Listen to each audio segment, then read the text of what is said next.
really. Yes, sir.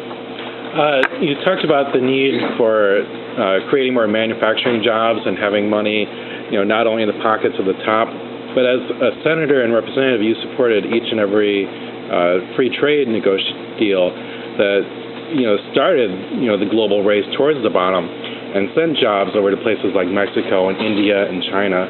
So I'm trying to understand, how to take you seriously when you say you want to have money in the pockets of manufacturers, you want to have those jobs, when you support those policies that put us in the situation that we're in today.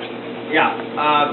Well, if you did your research, you'd find out that I didn't support the Mexican Free Trade Agreement, that I voted against NAFTA, was one of the few Republicans that did, which, of course, was the biggest free trade agreement that we dealt with. I generally believe in free trade for a variety of different reasons, but I also believe that free trade agreements have to be constructed with countries that, particularly major countries, in a way that creates a level playing field for America. And I felt that Mexico was not one of those deals, and that NAFTA was not a good deal for America. And I think I was proven out right when Mexico immediately devalued the peso and created an environment that was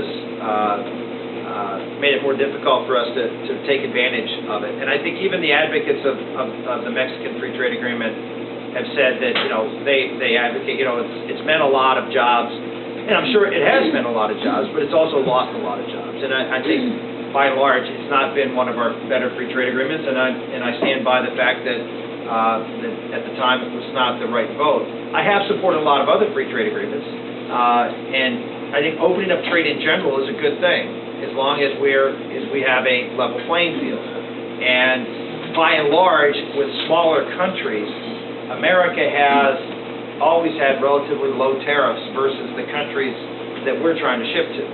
And so most of the free trade agreements tend to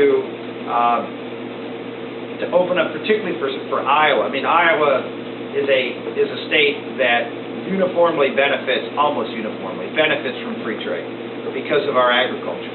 And agriculture is usually one of the primary things that the countries that we're trading with want to protect. And so if we can get free trade agreements, generally speaking, the heartland does better because it opens up agriculture exports, where in many respects, when I was a senator from Pennsylvania, and we believed that Mexico was a great deal for Iowa, but not a great deal for Pennsylvania. And I think it pretty much turned out that way.